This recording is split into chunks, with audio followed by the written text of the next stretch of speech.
A track record of elevator problems. That is what a nurse's attorney says. He's turning up as more and more elevator incidents in local hospitals are coming to light. Jason Allen, live for us in Fort Worth tonight. So, Jason, thumbing through what the attorney shared, problems include everything from doors suddenly shutting to the really scary one, elevators falling all the way down to ground level.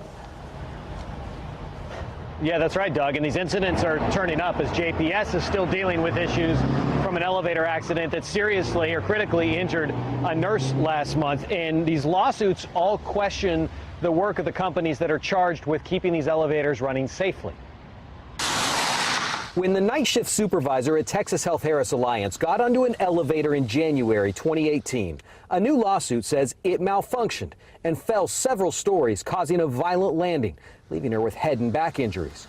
When a patient walked into an elevator at JPS in Fort Worth a few summers ago, a suit says the doors closed violently, suddenly and unexpectedly, and he experienced severe pain in his neck and back. If you're in the business of defying gravity, you better make sure that the equipment is working and working properly. Jason Smith is representing the nurse injured at Texas Health.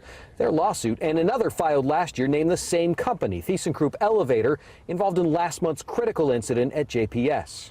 We have big questions in this case, whether ThyssenKrupp did appropriate maintenance to keep this elevator running safely.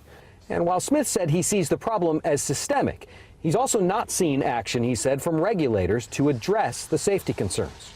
My client's disappointed in what the state of Texas has done about her incident because they haven't done anything yet.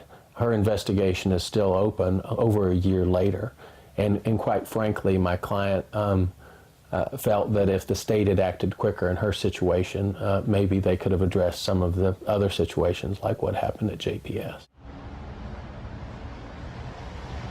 Now, Texas Health is not named in the lawsuit for that incident, and they didn't want to comment on it today. The elevator companies, ThyssenKrupp and another Texas maintenance company called Pinnacle, they did not respond to our request today. We're live in Fort Worth tonight. Jason Allen, CBS 11 News.